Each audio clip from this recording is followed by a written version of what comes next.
Hi guys. I know that right now a lot of you are in a space where you guys are at home and you are a little worried. But I wanted to start off by getting everyone onto the same page. Let's start off with what is mental health, right? So mental health consists of mood, your ability to focus, your ability to understand your surroundings, all of that, right?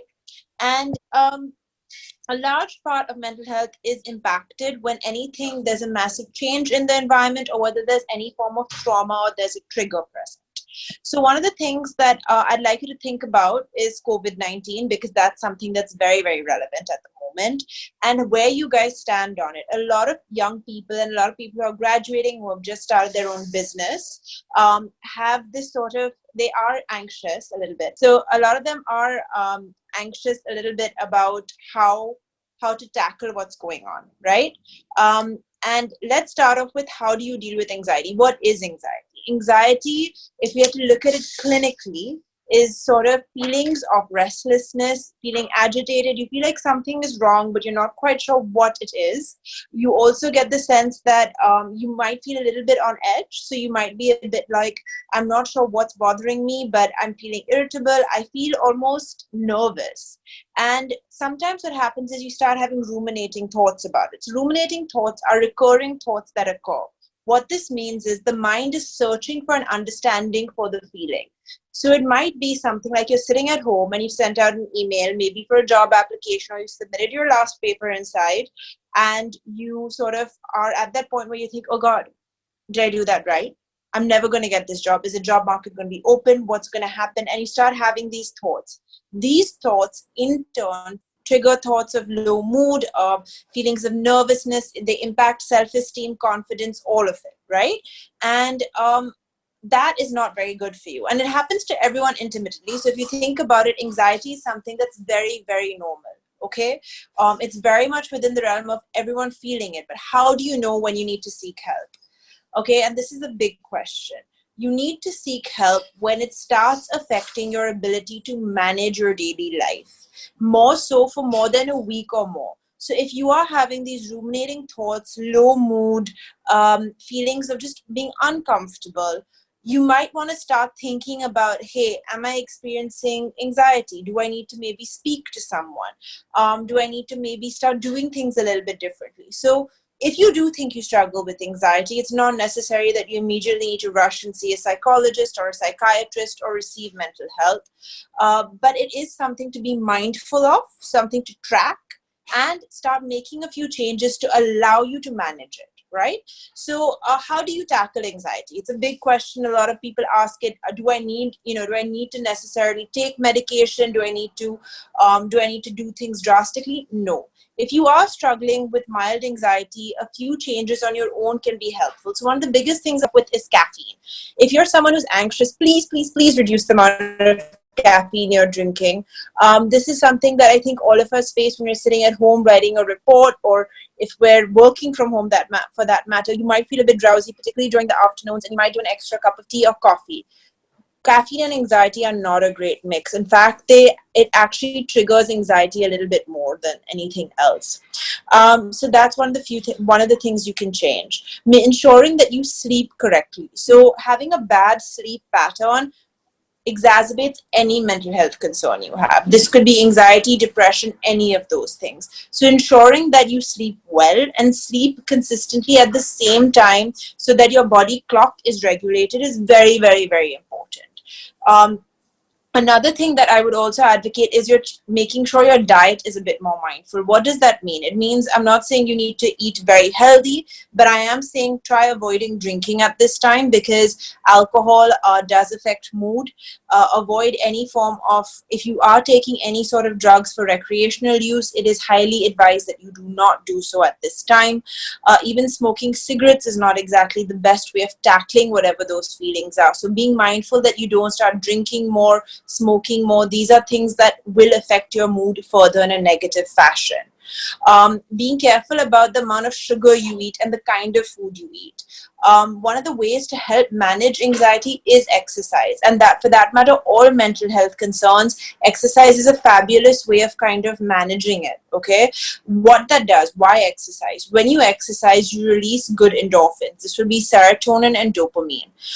These impact your mood in a positive light. All right, so what happens is even if you're feeling anxious or if you're feeling low, when you work the body, these endorphins hit your body and your mood is automatically elevated or moderated to a point where it makes you feel a bit better.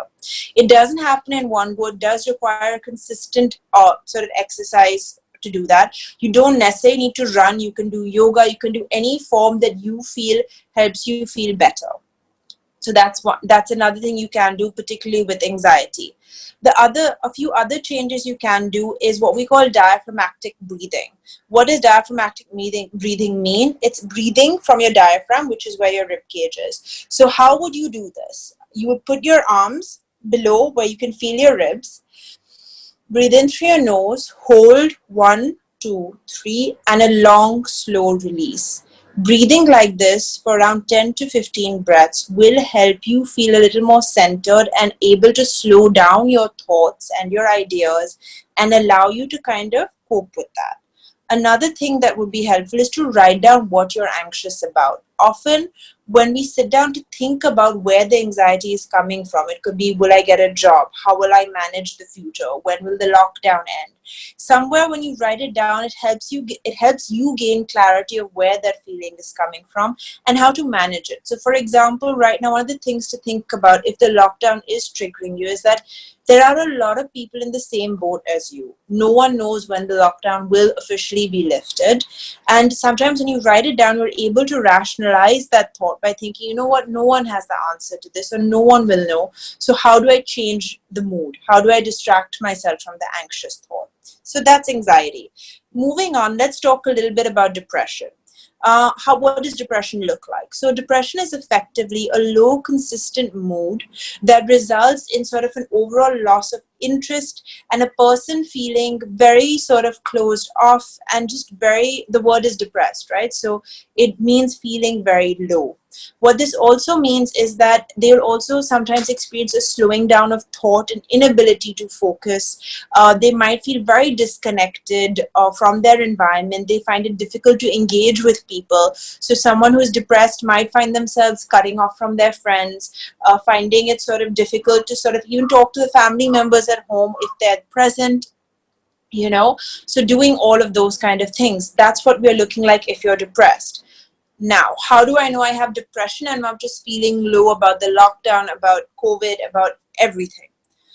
If your mood is consistently getting worse, your ability to focus, your ability to manage your routine is consistently deteriorating, and you're experiencing yourself more and more isolated, that's when you know you are going down the route of having clinical depression.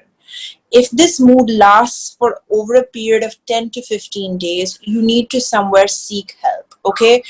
Depression is something that is complicated. It can be treated with depression and anxiety, both can be treated with medications. However, it has to be serious enough. You don't need medication straight away, but it's important to identify the problem, have early intervention to avoid medication if that's something you're not interested in. If, however, you do approach a psychiatrist when you are feeling very, very low, they will recommend medication to you. Yeah. How would you tackle depression at home, right? What would be one of the ways you would manage that? When you're struggling with low mood, one of the biggest things we sort of ask our clients to do is start planning a routine. Having 1 or 2 small action items can really change the way you structure your day. So whether it's just waking up, having a shower, and doing one small thing like sitting with a family member, reading the newspaper, just any of these 1 or 2 small bits will make a huge difference to your structure of the day and can also help you manage your mood. One of the other things that I would say with depression is that there is a chance that you might need to see a therapist because it is a little more complicated than anxiety. If you're not sure how your mood is placed and how you're managing it, I recommend that you even check with a friend. Hey, I have been feeling low. How do you think I should manage this? What would be going on? And do that check and ask for support. Sometimes you might find that a lot of people around you are experiencing the same thing and they may be able to give you recommendations of what they're doing. Okay, so that's with depression.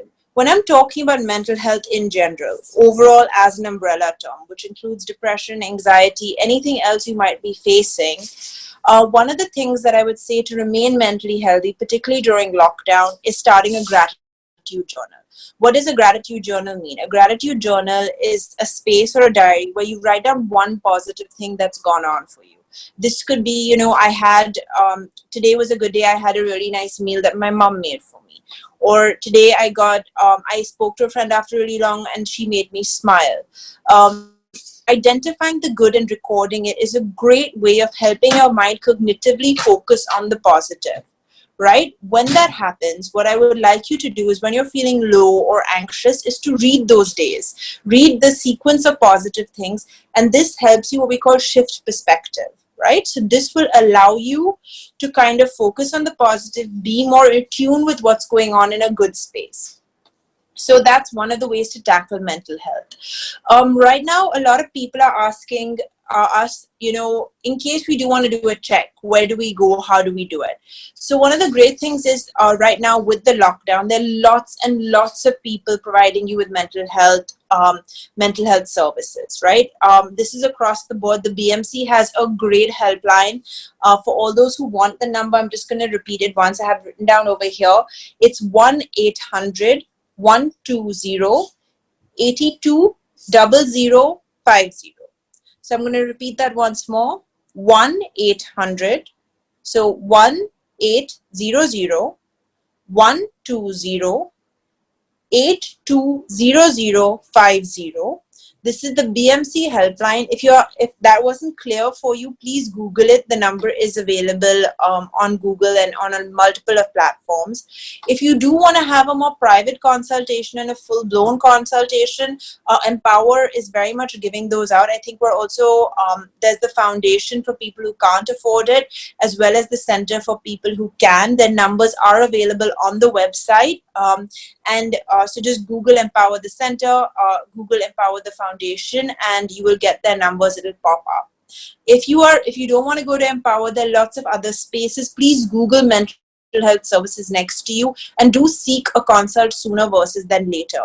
For many people, they're wondering about, how, so we were saying, for many people, they're wondering about if I need medication, how does that work? So what I've understood at the moment from psychiatrists is that the chemists are accepting WhatsApp prescriptions. Okay, so what this means is that if you do need medication, don't feel panicked or stuck, right? You need to get your consult with a psychiatrist. They will give you a prescription. They will WhatsApp you the prescription because obviously no one's meeting in person at the moment, and you can go to your chemist and they will give you that medication. So I do believe that it's happening. In case that is not happening or a chemist is giving you a tough time, check with the psychiatrist or check with the doctor. They may be able to guide you as to how to get that medicine. Yes. When we're talking, going back to sort of tackling mental health, sometimes when you do have mental health concerns, or when there has been a situation which makes you very anxious, or you are feeling incredibly low, you might experience what we call an anxiety attack or a panic attack. Now, these are two very different things. An anxiety attack is an attack you experience when you have a particular trigger. What that means is there's a particular thought. When that happens, the feelings of uneasiness become way more. So you might find it difficult to breathe. You might find your palms sweaty. You might find yourself feeling very scattered. Some people shake. Some people just start crying. It's this feeling of being extremely overwhelmed by this one thing. And when that thought comes up directly or indirectly, so it could be, for example, some people, when right now it's about jobs. So maybe you're talking to your friend, or on a WhatsApp online group, someone posts about an opening of a job post in this space, or how jobs are currently not available because of the lockdown. You might start experiencing the difficulty to breathe. You might start shaking. You might be very uncomfortable. And when that happens, you might start feeling like something is wrong. A lot of people experience, they say, I thought I was having a heart attack or a stroke. They compare it to that kind of intensity of it.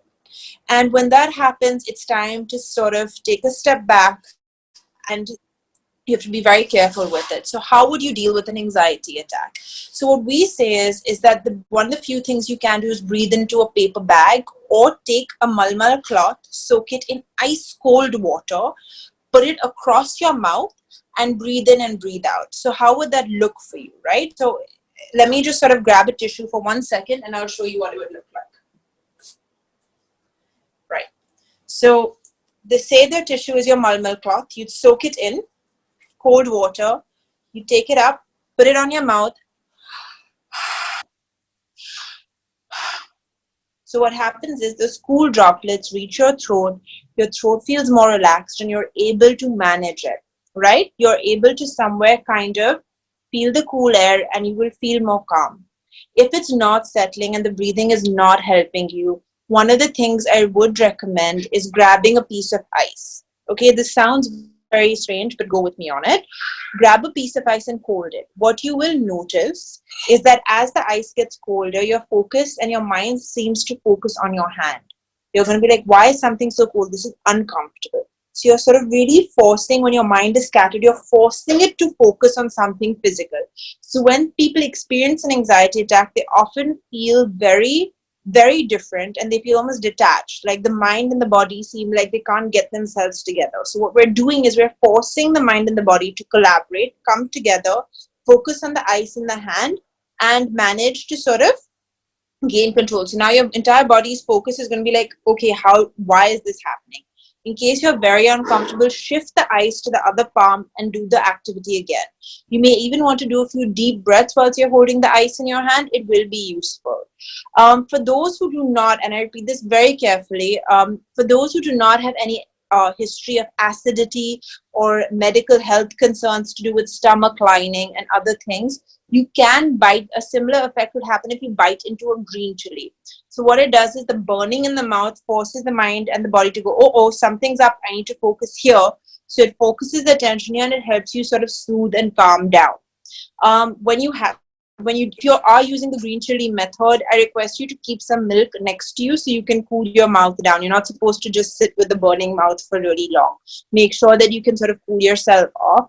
I prefer the ice method because it's less harmful, but some people don't find it strong enough. So the chili method is something that you can do with it. Yeah. So those are two sort of angles of it. When we talk about a panic attack, so we've spoken about anxiety attacks. Panic attacks they have similar symptoms to an anxiety attack, but they come from nowhere. So you can't quite understand what has triggered you. So when you think back, whether it was someone saying something not so nice, whether it was someone being difficult, whether it was just generally someone, it could be anything. It could be even something you watch on TV, something you hear, something you read, and those feelings just gush in. And it can feel very debilitating because you're not sure where it's coming from. You don't know what is setting you off, so you can't avoid what's setting you off. The way we treat a panic attack is fairly similar to this.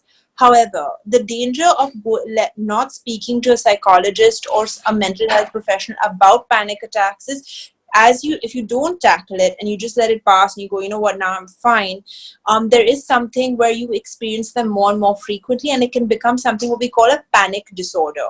What that means is that when you have a panic disorder, you will experience panic attacks again and again with a higher frequency, and there is a risk of you really being paralyzed and being unable to cope with life. So if anyone out there is experiencing an anxiety attack or a panic attack, please just do a check. It's not a big deal. It's not something you should worry about, but definitely speak to a psychologist, speak to someone who knows what they're talking about, and get yourself checked out. Another thing that I am going to talk about with mental health is please get your information from the right space. There are lots and lots of people right now online posting about mental health. There are lots of articles written by various people from all walks of life. Please ensure you go to someone who has the right qualifications. I think a lot of people who are interested in mental health write about it, but that does not make them an expert. If you are someone who's struggling with mental health in any fashion, it is imperative you get the right kind of help, because that's the only way you'll actually manage to get better, one. and two, it'll be one of the few ways that you can actually cope with what's going on, and you know you're getting the right kind of help. Often what I see in my practice is a lot of people calling up, or a lot of people coming in and saying, we spoke to various people who call themselves various things, and nothing has helped, and now I'm feeling very, very low, or I'm feeling very, very anxious. And then unfortunately the course of action when someone is that dire is to put them on medication. So please just be very mindful of who you approach to seek guidance from. It's important that you guys sort of get the right kind of help. During the lockdown, you might feel like, how will I do a consult? We are doing Zoom and Skype consults. Most therapists in the city are. I know for a fact that, so from the people I work with, and I know most of you come from the law fraternity, the lawyers that I do work with, I understand what the anxieties are at the moment. A lot of the time we're wondering about court being closed right now. We're wondering about what this means when court opens, right? So a lot of the people I've spoken to have spoken a bit about, when court opens, there are going to be so many people in there, and how do we know that it's safe? And the pressure of going in and working when you know that there's a bit of, there's that worry about, COVID being around, all of those things. What I would recommend is try understanding what you're doing and how to be as safe as you can. If you are someone who is immunocompromised, that means if you have diabetes, heart disease, asthma, you do struggle with any sort of breathing concerns, maybe you can speak, or maybe you can try understanding what precautions you might need to take if you have to go in. Is there any indirect ways you can consult? You might need to think about that. For those who are looking to be hired and are wondering about the job market, that is a general anxiety that a lot of people are facing right now. What's going to happen in the future? Will I get my job? Will I, will firms hire me? Is a big question, right? The good thing, or one point of solace, is the fact that everyone is in the exact same boat as you. It's not just with law. Every field at the moment is paused. So we're in this together. That means we will figure this out together. We are looking very realistically at a really tough financial year for the next year or so. Keep that in mind. Make sure that you understand, make sure your expectations are not too high at the moment, because you cannot gauge what the future is going to look like.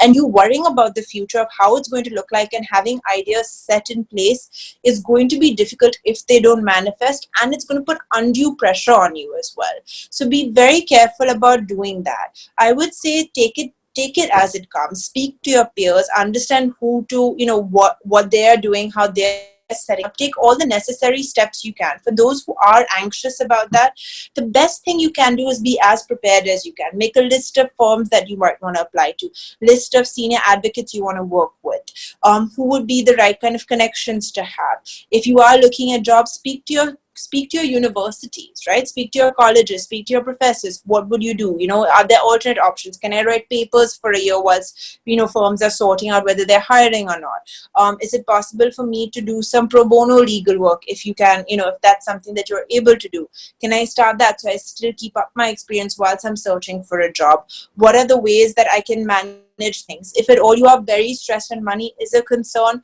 is there something else you can take up in the meantime as a part-time job whilst you're looking, so that money isn't that much of a concern and you're still earning? It is your duty to manage your mental health the best you can. And for that, preparation and understanding that the future is uncertain is imperative.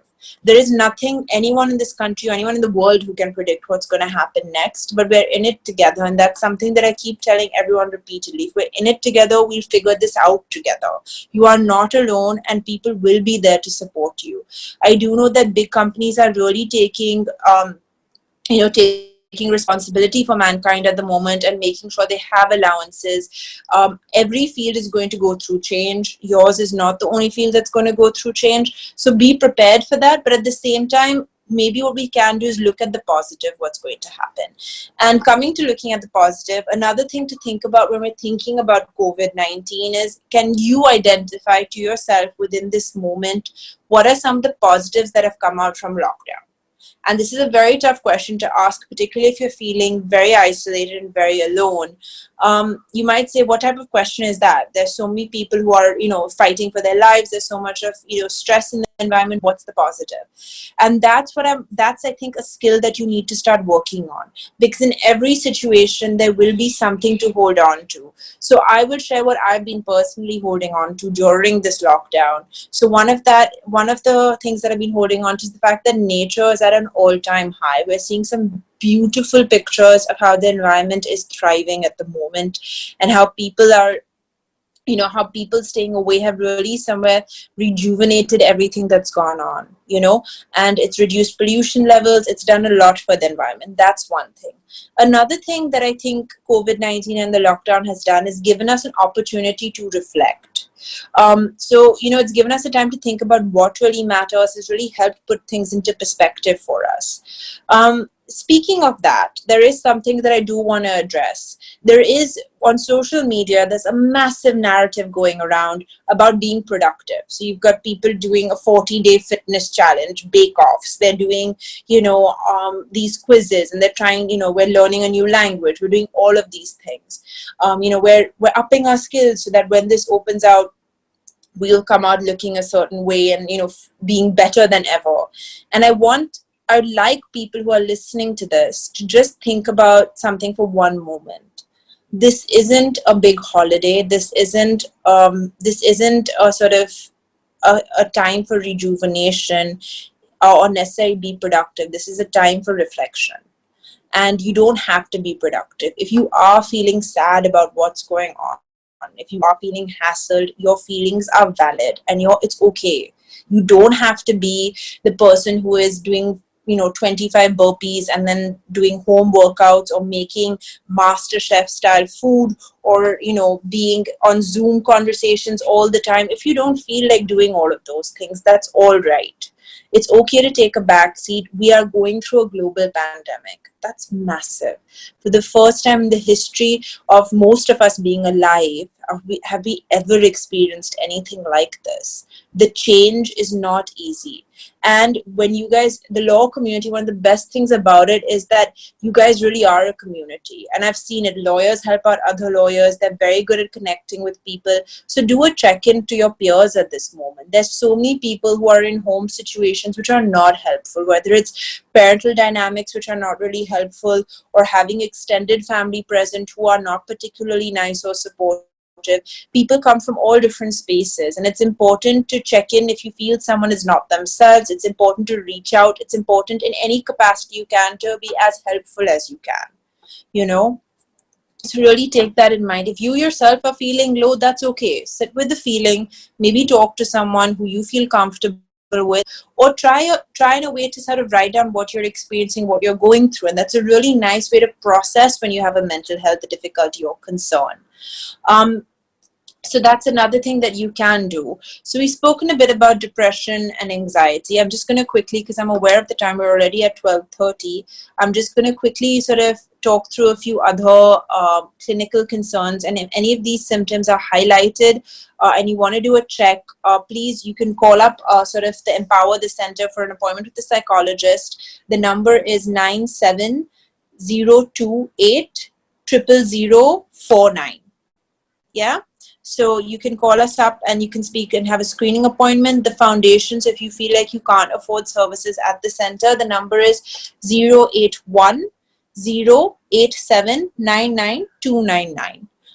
Again, you can Google it and you can see these mental health concerns do require someone to just take a proper check with, which is why I'm bringing up the numbers. So one of which is what we call OCD, obsessive-compulsive disorder. This is when you have something what we call a compulsion. That means when you have a thought, you feel this need to act on the thought, and repeatedly so. This means, very typically, in popular media, they depict this as someone washing their hands lots of times, checking doors. There's even something called mental compulsions, which means every time I think, oh my God, something bad is going to happen, I need to tap something, or I need to do something to make sure it doesn't happen. Or I have these small rituals, they're called, which become sort of take over my day. So that means, for example, I'll start looking if I wake up on the right side, that means today I'm going to have a bad day. So when at night, I'll be so terrified, I'll sleep only in one direction to ensure that I wake up on the right side. So I ensure that I have a good day. So that's OCD. If you know someone who has these kind of patterns and certain amount of rigidity, please get them to seek professional help. It's important. Another thing is, if you have, and this is something that a lot of people who are, who are at home right now are struggling with, is something what we call an eating disorder or disordered eating pattern. This is when poor body image, thoughts about weight constantly preoccupy your mind. You will calorie count, you will skip meals, you will starve. There is something called bulimia, where you will eat lots and then you'll throw up, so you make yourself purge. There's even something where you sort of overcompensate. So for example, if I had a bar of chocolate, that means I will do 55 burpees that day, just because I've had that chocolate and I feel tremendously guilty. It becomes sort of, you find yourself removing yourself. You don't want to eat with everyone at the table. It find it difficult to look in the mirror. You might even start thinking about how you like plastic surgery. And that's something that, those are a few of the warning signs where you need to sort of think about speaking to someone, right? So that's an eating disorder. The other one which you need to be mindful of is something where we call a psychotic disorder. This is where someone, and you may not be, if you have it, you may not be able to identify it, but if someone in your family might have this, and it's something just to keep in mind. You will sort of have someone hear things, or they'll feel very paranoid, like someone's put something in my coffee, or they'll have all of those things. It's called hallucinations and delusions. If you feel someone is struggling with this, please again contact a mental health professional and speak to them about it. They'll be able to understand exactly what's going on. And finally, before I end and open up for questions, I just want to talk a little bit, say one final statement, is mental health is something extremely personal. What someone else experiences whilst they're low, and how they tackle it, and what works for them may not be what works for everyone.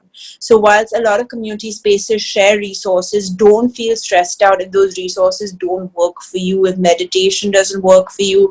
If you are trying things out and they're not working, don't feel hassled or demotivated. Please just seek the right kind of assistance. Call up the helpline. One of the first things I'd say, you'll speak to the right kind of professional. They'll be able to at least help you and understand what it is, and if you do need to take on, go further and find out more things about it. So I'm going to stop there because I've been talking nonstop for I think around 30 minutes. If you guys have any questions, please go ahead and ask. And I'm going to try checking them out. So yeah. Yeah, the first one is how to deal with feeling lost in the early 20s. Okay, so that's a great question. So the early 20s is a time which is a lot of change. You're moving to actual adulthood, okay? And that is something, any change is always difficult. What I would say is, know that you're not alone. The best way to feel less alone is to connect with people your own age and to sort of talk about your feelings. It's a time for experimentation. It's a time to learn about yourself. So you're not supposed to know who you are in your 20s. I don't think you're supposed to know who you are ever. It's a continuous learning process. And I think somewhere what's happened is, in an attempt to kind of be productive or be overly efficient, you need to know exactly what you want to do. You feel like, I need to know if I want to do litigation or criminal law or corporate law, and I need to know which firm, and I need to know exactly everything. It's not supposed to be that way. One of, I think there was a French philosopher who said that if I had the option of having all the knowledge in the world, or continuously being in pursuit of all the knowledge in the world, I would choose the pursuit. Because if you know everything, nothing will motivate you, so be open to learning about yourself, and that's one of the best ways to feel connected and don't judge yourself too harshly. How to control irritation? Sure. So it depends on what's irritating you. If you're getting irritated regularly, it's something to think about why that's happening. Are you feeling anxious? Do you have a low mood? Those could be, irritation could be a symptom of either anxiety or depression or any other mental health concern. But if you in general are someone who just has a bit of a bad temper, or you do feel like you are short-tempered at the moment, what I would say is, if you are feeling irritable, there's a difference between responding and reacting. So for those who are irritated, we tend to react. You'll be like, oh God, or no. Stay away from that. Instead, take a deep breath, pause for a moment, and then try giving a response to something. If something is irritating you constantly, write down what it is, and then maybe the way you can try talking to the person about it or approaching it in a delicate fashion. Now, I know with family this is very complicated, and you might feel like, oh God, how am I going to tell my mom who constantly asking me what I want for lunch, dinner, and breakfast is irritating me? It's very difficult. I completely understand that. What you need to maybe do is, maybe when you're feeling very calm and the person who is irritating you is in a good mood, you sort of sit back and go, okay, we need to talk about something. It's sometimes a little bit difficult when you keep asking me, and it makes me feel a bit hassled. Is there any way you can stop doing that? You can even use an informal, like sort of not a direct medium if you feel it's very difficult to talk to the person face to face. You can WhatsApp them. You can write them an email if that's something you prefer. But if you are getting irritable, it's also okay to take time out for yourself. Like, put your headphones on and just sit separately. Yoga, meditation, mindfulness. I think someone else is going to address mindfulness with you guys, but are all great techniques to sort of help combat that. Super. And now there's one more person asking the question, how to control anger and frustration. Okay, so let's sort of go a little bit about mindfulness. I'm just going to touch upon one mindfulness activity that helps with this. So what I'd ask you to do is take a few deep breaths, and when you open your eyes, two colors that you see, two sounds that you hear, something that you smell, something that you feel on your skin. So ask yourself that question when you have those answers, and then take a call. Anger and irritation are often products of something else going on. So you need to really ask yourself as to what it is, whether it's a particular relationship dynamic, whether it is a mental health concern. It's not a quick fix, but you can, by sort of giving yourself time and space, focusing on yourself, doing a few of these activities will help manage that. Okay. The next question. Sure. How to battle anxiety and anger which erupted all of a sudden, and when particularly it is for a person known to us? It's a very good question. I think, with the current situation, a lot of things have changed, and I think it's very hard to sort of understand what's going on. It sounds like the person has really upset you, whoever's asked this question. So what I would recommend is, maybe if you could please sort of speak to someone, and I need to know more about what's going on. But if you are feeling this upset, it's okay to take time away from someone, to put some distance between you.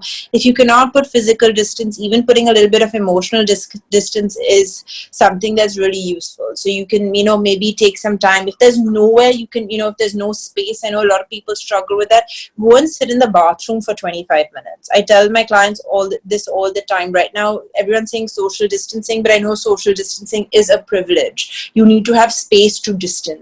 And if you don't have that space, you have to try finding it for yourself. And if you really genuinely don't have any space, put your headphones on, close your eyes, and just sort of go into a headspace which doesn't involve anything, and that's a way you can gain a little bit of distance. All right. One more question. Any activity to do to reduce stress? Sure. So I'm a big fan of adult coloring books. If you have those and if you enjoy coloring, that's a great activity to do, which helps reduce stress. Yoga is fantastic. I think, just doing a few deep breathing and stretches. You have some great videos online right now. There are lots of free classes. Definitely do that. I find another way of relieving stress I find is really helpful is organizing things and just getting getting things ready. So it could be making lists of things to do, or reorganizing your cupboard. Using this time to be a little productive is something helpful. Another thing you can do to reduce stress is to play games. So now's a great time, if you have some even online or in person, to play a few games is a great way to manage. Okay. Another question. How to overcome a breakup when one daily thinks about it? Any tips for mental status to move on? Breakups are extremely hard, and they're always extremely difficult. I think I think about why you guys broke up, and if you don't have any sort of closure or clarity on why that is, I would say maybe think about, like, maybe try understanding that a relationship always takes two people who want to be in a relationship. You don't want to be in a relationship with someone who doesn't want to be with you, because that person is never going to make you feel positive or happy or cared for. And I think that's what we want. I think in a relationship, you want to feel loved. And the last thing you want to be is with someone who doesn't have those feelings for you. So take your time, take some space. I really recommend when someone breaks up, just take them off social media, because social media is just not helpful about these things. Take your time, take your space, get some distance. And when you're ready, maybe you can talk to the person about what went wrong if you really need to know that. And if you don't, that's fine. But it does take time, and time is a great healer of things. Now, the last question for today is, I feel angry for no reason, and then I feel guilty later that I reacted for no reason. Also, many times I say many things to people and later feel guilty and don't know how to make it normal. I can understand that. I think anger is something that a lot of people struggle with. What I would say is, let's talk. I'm going to talk a little bit about reparation first. So you spoke about how, you didn't know how to make it all right, and I think one of the things which is important to do is understand about talk to people about how you do have a temper concern. So when you make that apologies, to be frank and honest, like you have with this question, I think it's something I struggle with. I'm trying to figure out what's going on. I'm going to work on it. I'm sorry I said what I said. And I think that's a really good way of kind of getting someone to manage, and someone to kind of understand what's happening with you, and apologize in a fashion that's, that really means something. I think also know that when you're reacting to things, and if you catch yourself reacting, right? So sometimes when we're angry, we know we're angry. Say, I'm just really angry right now. Let me talk to you later. So try creating some distance. Try catching the mood as it's coming in, or whilst you're in it, and immediately take a step back before you say too many things which are not helpful. Yeah. So that's one of the ways to manage that. Another thing with anger is, there's often something going on. I don't think you're angry in vacuum. So do feel free to reach out to a mental health specialist or someone who can help you with that, and talk to you a little bit more about that to understand what's happening. Thank you so much for having me. I hope this is, please reach out to Empower, or, you can find us on Instagram and other spaces. Just reach out in any capacity. We're always here to support. Thank you so much.